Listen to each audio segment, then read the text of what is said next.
ഒടുവിൽ ഗാസയിൽ സമാധാനം പുലരുന്നു എന്ന റിപ്പോർട്ടുകളും സൂചനകളും.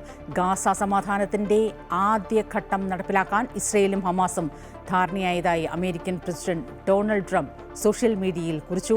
ബന്ദി കൈമാറ്റവും സേനാ പിന്മാറ്റവും ഉടനുണ്ടാകും. സമാധാന ധാരണ ഒപ്പിടുന്നത് 2 ദിവസത്തിനുള്ളിൽ ഉണ്ടായേക്കും. സമാധാന ചർച്ചകൾക്ക് മധ്യസ്ഥം വഹിച്ച ഈജിപ്തും ഖത്തറും ഇക്കാര്യങ്ങളെല്ലാം സ്ഥിരീകരിച്ചിട്ടുണ്ട്. ഇരു രാജ്യങ്ങളും സമാധാന ഉടമ്പടി അംഗീകരിക്കുന്നതിന് സാക്ഷിയാകാൻ ഡൊണാൾഡ് ട്രംപ് ഈജിപ്തിലെത്തുമെന്ന് വൈറ്റ് ഹൗസ് വൃത്തങ്ങൾ അറിയിച്ചിട്ടുണ്ട്. 2 വർഷത്തെ രക്തച്ചൊരിച്ചിലിന് ഒടുവിലാണ് ട്രംപിൻ്റെ ഇടപെടലിലൂടെ ഗാസയിലെ സംഘർഷത്തിന് വിരാമമാകാൻ പോകുന്നത്. വിശകലനങ്ങളുമായി ന്യൂസ് ഡെസ്കിൽ നിന്നും ഐശ്വര്യ RS ചേരുകയാണ്. ഐശ്വര്യ, ഒരുപക്ഷെ ലോകം ഒരുപാട് കാത്തിരുന്ന പ്രാർത്ഥിച്ച ഒരു സമയത്തിലേക്ക്, ഒരു നിമിഷങ്ങളിലേക്കൊക്കെയാണ് നമ്മൾ എത്താൻ പോകുന്നത്. പശ്ചിമേഷ്യയിൽ സമാധാനത്തിൻ്റെ പൊൻകിരണം എത്തുന്നു എന്നുള്ള റിപ്പോർട്ടുകൾ പുറത്തു വരുന്നത് ഞാൻ എടുത്തു പറയാൻ കാരണം പ്രത്യേകിച്ച് ട്രംപ് ഇടപെട്ട ഒരു കാര്യമായതുകൊണ്ട് തന്നെയാണ്. എങ്കിൽ കൂടിയും ഒരുപാട് നമ്മളെല്ലാം ആഗ്രഹിച്ചതാണ്. ആയിരക്കണക്കിന് ജീവനുകൾ നഷ്ടമായതാണ്. പല ഘട്ടത്തിൽ പല തരത്തിലുള്ള സമാധാന ചർച്ചകൾക്ക് വേണ്ടി ശ്രമിച്ചുവെങ്കിലും അതെല്ലാം പൊളിയുന്ന കാഴ്ചകളാണ് നമ്മൾ കണ്ടത്. ഇസ്രയേലും ഈ ഗാസയും ഹമാസും ഒരുപോലെ കാര്യങ്ങളിൽ അല്ലെങ്കിൽ നിർദ്ദേശങ്ങളിലും സമവായങ്ങളിലും എത്തിച്ചേരുന്ന ഒരു കാഴ്ച.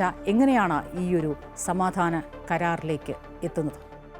സ്വപ്നയെ സൂചിപ്പിച്ചതുപോലെ നമ്മളെല്ലാവരും അല്ലെങ്കിൽ ലോകം തന്നെ കാത്തിരുന്ന ഒരു വാർത്തയാണ്, ഒരു സമാധാനത്തിൻ്റെ ഒരു പുലരിയാണ് ഇന്ന് എന്ന് പറയുന്നത്. ഗാസയിൽ സമാധാനം പുലരാൻ പോവുകയാണ്.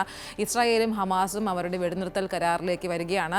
ഇതിനായി ഒരു മധ്യസ്ഥ ചർച്ചകൾക്ക് നേതൃത്വം കൊടുത്തത് ഈജിപ്തും ഖത്തറുമാണെങ്കിലും ഇതിന് ഈ പറഞ്ഞതുപോലെ ഏറ്റവും കൂടുതൽ ഇടപെടലുകൾ നടത്തിയത് അമേരിക്കയാണ്. പ്രസിഡന്റ് ഡൊണാൾഡ് ട്രംപാണ് ഇവിടെ ഈ ഒരു ഗാസയിൽ സമാധാനം പുലരാനായി അല്ലെങ്കിൽ ഇസ്രായേൽ ഹമാസ് യുദ്ധത്തിനൊരു വിരാമമാകാനായി ഇടപെടുന്നത് ട്രംപ് തന്നെയാണ്. ട്രംപാണ് ഗാസയിൽ സമാധാനം പുലരാൻ പോകുന്നു, യുദ്ധത്തിന് വിരാമമാകുന്നു എന്നറിയിച്ചതും തൻ്റെ ട്രൂത്ത് സോഷ്യൽ മീഡിയ പേജിലൂടെയാണ് ട്രംപ് ഇക്കാര്യങ്ങൾ വ്യക്തമാക്കുന്നത്. അടുത്ത 2 ദിവസത്തിനുള്ളിൽ ഇക്കാര്യങ്ങളൊക്കെയും സ്ഥിരീകരിക്കുമെന്നാണ് അറിയിക്കുന്നത്. കൂടാതെ മറ്റൊരു കാര്യം പറയുകയാണെങ്കിൽ ഈ അടിയന്തരമായ ഇസ്രയേൽ അടിയന്തര ക്യാബിനറ്റ് യോഗം ചേരും. ഇസ്രയേൽ അടിയന്തര ക്യാബിനറ്റ് യോഗത്തിന് ശേഷമായിരിക്കും ഇക്കാര്യങ്ങളിലൊക്കെയും ഇസ്രയേൽ ഒരു തീരുമാനമുണ്ടാക്കാൻ പോകുന്നത്. അതിനുശേഷമാകും ഇസ്രയേലിനോട് പറഞ്ഞിട്ടുള്ളതുപോലെ ഇസ്രയേൽ ഗാസയിൽ നിന്നും തൻ്റെ സൈന്യത്തെ പിൻവലിച്ച് ഈ നിർദ്ദിഷ്ട പോയിന്റിലേക്ക് മാറ്റുകയും കൂടാതെ ഹമാസ് ഈ ബന്ദികളൊക്കെയും മോചിപ്പിക്കുമെന്നാണ് അറിയിച്ചിരിക്കുന്നത്. കൂടാതെ മറ്റൊരു കാര്യം എടുത്തു പറയാനുള്ളത്, നാളത്തെ ദിവസത്തിൻ്റെ പ്രത്യേകത നമുക്കറിയാം. നാളെയാണ് സമാധാനത്തിലുള്ള നൊബേൽ സമ്മാനം പ്രഖ്യാപിക്കാൻ പോകുന്നത്. തനിക്കാണ് സമാധാനത്തിലുള്ള നൊബേൽ കിട്ടേണ്ടത് എന്ന് നിരന്തരമായി ഇപ്പോൾ അവകാശവാദം ഉന്നയിച്ചുകൊണ്ടിരിക്കുന്നത് ട്രംപാണ്. തൻ്റെ ഇടപെടൽ കാരണം 7 രാജ്യാന്തര സംഘർഷങ്ങളാണ് ഇല്ലാതാക്കിയത്.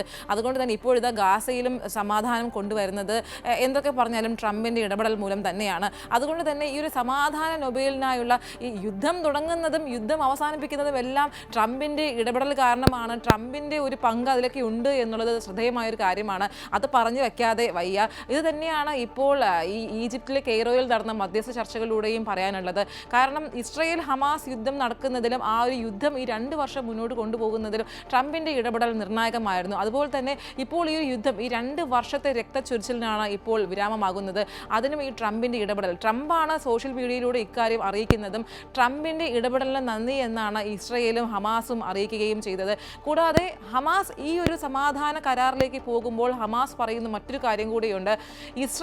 ഇസ്രയേൽ ഇനി ഒരു യുദ്ധത്തിന് മുതിരില്ല എന്ന് അമേരിക്കയും അതുപോലെ തന്നെ മധ്യസ്ഥ ചർച്ചകൾക്ക് നേതൃത്വം വഹിച്ച ഈജിപ്തും ഖത്തറും ഉറപ്പുവരുത്തണമെന്ന് ഹമാസ് പറയുകയാണ്. കൂടാതെ ഇസ്രായേൽ പറയുന്നത് ഇനി ഒരു നീക്കത്തിന് ഇസ്രായേൽ തയ്യാറാകില്ല എങ്കിലും തങ്ങൾക്ക് നേരെ ഇനി ഒരു ആക്രമണം അല്ലെങ്കിൽ തനിക്ക് നേരെ മറ്റ് ശ്രമങ്ങളൊന്നും ഉണ്ടാകരുത് എന്ന് ഇസ്രായേലും അമേരിക്കയോട് പറഞ്ഞു വെക്കുകയാണ്. ഏതായാലും സ്വപ്നയെ സൂചിപ്പിച്ചതുപോലെ നമ്മൾ ഏവരും പ്രതീക്ഷിച്ച 2 വർഷം നീണ്ട യുദ്ധമാണ് ഇപ്പോൾ. കഴിഞ്ഞ ദിവസമാണ് 2 വർഷം തികഞ്ഞത്. ഈ 2 വർഷം നീണ്ട യുദ്ധത്തിനാണ് ഇപ്പോൾ ഒരു ഭാഗികമായെങ്കിലും ഒരു വിരാമമാകുന്നു. ഒരുപാട് കുട്ടികളുടെയും മനുഷ്യജീവനുകളുമാണ് ഈ ഒരു യുദ്ധത്തിലൂടെ നഷ്ടമായത്. അതിനാണ് എന്തൊക്കെ പറഞ്ഞാലും ട്രംപിൻ്റെ ഇടപെടലിലൂടെ ഇപ്പോൾ ഈ ഒരു യുദ്ധത്തിന് ഭാഗികമായെങ്കിലും വിരാമം ഉണ്ടായിരിക്കും. തീർച്ചയായും ഐശ്വര്യ, എനിക്കിപ്പോൾ ഈ ട്രംപിൻ്റെ ചിത്രമൊക്കെ ഓണയറിൽ ഈ ദൃശ്യങ്ങൾ കാണുമ്പോൾ എനിക്ക് ഈ സമാധാനത്തിൻ്റെ ഒരു വെള്ളരിപ്രാവിൻ്റെ മുഖവുമായി ട്രംപിൻ്റെ മുഖത്തിന് സാദൃശ്യമുണ്ടോ എന്ന് നടക്കം തോന്നിപ്പോവുകയാണ്. പക്ഷേ ഒരു കാര്യം പറയാതിരിക്കാൻ വയ്യ, താൻ വിചാരിക്കുമ്പോൾ യുദ്ധം തുടങ്ങണം, താൻ വിചാരിക്കുമ്പോൾ യുദ്ധം അവസാനിക്കണം. ഇറാൻ ഇസ്രയേൽ സംഘർഷത്തിൽ പോലും നമ്മളത് കണ്ടതാണ്. ട്രംപ് സോഷ്യൽ മീഡിയയിലൂടെ പ്രഖ്യാപിക്കുന്നു. ഒരുപക്ഷേ വർഷങ്ങളോളം നീണ്ടുപോകാമെന്ന് പ്രതീക്ഷിച്ച ഒരു യുദ്ധമാണ് ട്രംപിൻ്റെ ഇടപെടലിലൂടെ അല്ലെങ്കിൽ അമേരിക്കയുടെ 2 ബോംബിങ്ങിലൂടെ ഈ പറഞ്ഞതുപോലെ ഇറാൻ പാതയിലേക്ക് എത്തുന്നു എന്ന് പറയുന്നത്. അതുപോലെ തന്നെ ഈ പറഞ്ഞതുപോലെ ഗാസയിലെ കാര്യമാണെങ്കിൽ കൂടിയും.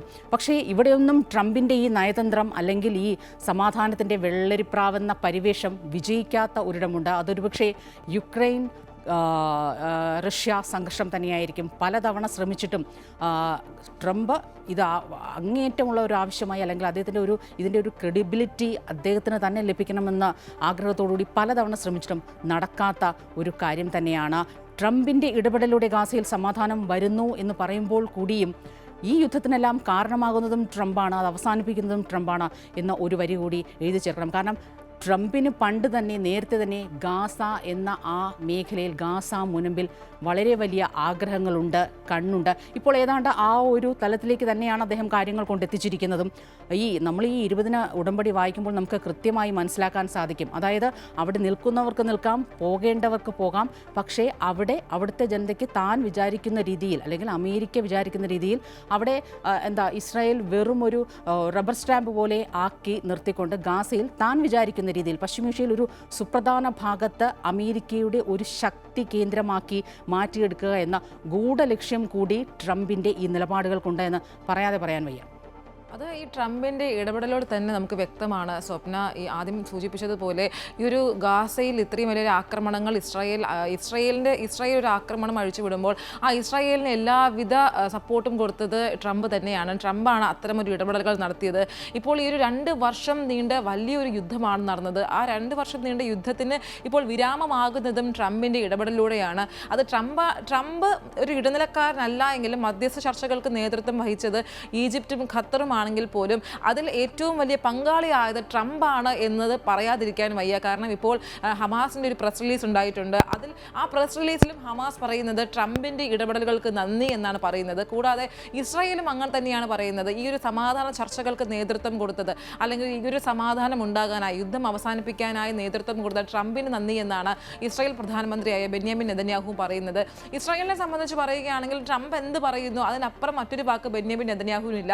കാരണം സാമ്പത്തികപരമായി അതുപോലെ തന്നെ ഈ ഒരു സൈനികപരമായും ആയുധപരമായും എല്ലാ സപ്പോർട്ടും ഈ ഒരു ഗാസ ആക്രമണ സമയത്ത് ഇസ്രായേലിന് കൊടുത്തിരുന്നത് അല്ലെങ്കിൽ ഹമാസിനെതിരെ ഒരു യുദ്ധം നടത്തുമ്പോൾ എല്ലാവിധ സപ്പോർട്ടും കൊടുത്തത് അമേരിക്ക തന്നെയാണ്. അതിനുശേഷം ഈ യുദ്ധം നിർത്തണം എന്ന് ട്രംപ് പറയുകയാണ്. ട്രംപിന് യുദ്ധം നടത്തണം എന്ന് തോന്നി ട്രംപ് പറയുന്നു. അതിനായി ട്രംപ് ഒരു ഇടപെടൽ നടത്തുന്നു.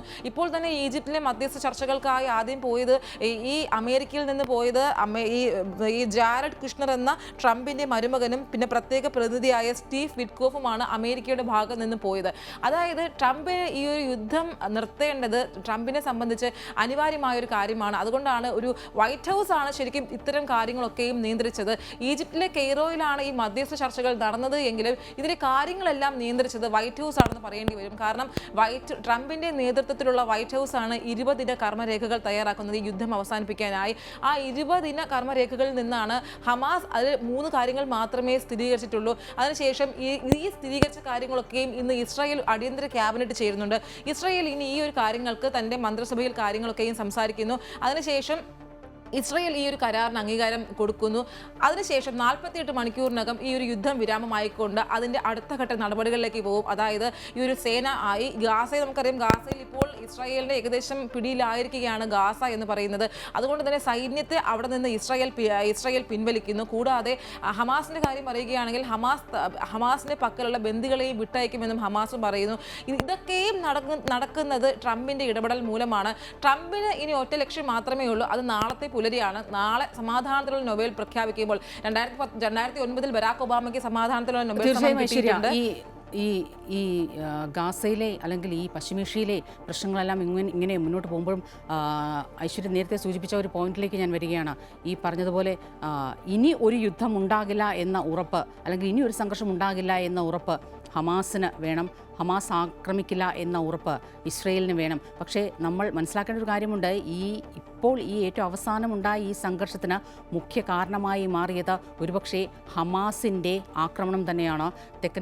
തെക്കൻ ഇസ്രയേൽ ഹമാസ് നടത്തിയ ആക്രമണം തന്നെയാണ്. അതുകൊണ്ട് ഈ 20 പദ്ധതികളൊക്കെ ഉണ്ടാക്കുമ്പോഴും ഇതിലുള്ള ചില നിർദ്ദേശങ്ങളിൽ ഇനിയും ഒരു ധാരണയിൽ എത്താതിരിക്കുന്ന ഒരു സാഹചര്യത്തിൽ കൂടി, പ്രത്യേകിച്ച് ഹമാസിൻ്റെ നിരായുധീകരണം അടക്കമുള്ള സാഹചര്യങ്ങളിൽ ഇനിയും എത്താത്ത ഒരു സാഹചര്യത്തിൽ എത്രത്തോളം ഈ ഒരു കരാർ മുന്നോട്ട് കൊണ്ടുപോകും, അങ്ങേയറ്റം പ്രതീക്ഷയിലാണ് നമ്മളെല്ലാവരും. എങ്കിൽ കൂടിയും എത്രത്തോളം ഈ ഒരു കരാറുമായി മുന്നോട്ട് കൊണ്ടുപോകാൻ സാധിക്കും, സമാധാന പദ്ധതികളുമായി മുന്നോട്ട് കൊണ്ടുപോകാൻ സാധിക്കും എന്നതാണ് ഏറ്റവും പ്രധാനമായി ഏവരും ഉറ്റുനോക്കുന്നത്. ഈ പറഞ്ഞതുപോലെ ഗാസയിലെയും ഇസ്രയേലിലെയും കാര്യമാണ്. ഒരിക്കലും അവസാനിക്കാത്ത ഇസ്രയേൽ പലസ്തീൻ സംഘർഷത്തിൻ്റെ ബാക്കി പത്രമാണ്. അവിടെ വീണ്ടും ഒരു ലോക പോലീസിങ്ങിനായി അമേരിക്ക എല്ലാ കാലവും ശ്രമിച്ചുകൊണ്ടിരിക്കുന്നു. അതൊരുപക്ഷെ ഈ ട്രംപിൻ്റെ 2ാം ഭരണകാലത്ത് കൂടുതലായി അമേരിക്ക അതിന് ശ്രമിച്ചുകൊണ്ടിരിക്കുന്ന ഒരു സാഹചര്യമാണ്. ഇതെല്ലാം കൂടി ചേർത്ത് വായിക്കുമ്പോൾ ഈ ഒരു സമാധാന പദ്ധതി, 20 സമാധാന പദ്ധതി ഒരുപക്ഷെ നടപ്പിലാകുന്നു എന്ന് നമ്മൾ ആശ്വസിക്കുമ്പോൾ കൂടി ഇതിൻ്റെ ഭാവി എത്രത്തോളമാണ്, ഇത് എത്ര കാലം നീണ്ടു നിൽക്കും എന്നതടക്കമുള്ള കാര്യങ്ങളിലാണ് വീണ്ടും ആശങ്കയും സംശയവും ഒക്കെ ഉയരുന്നത്.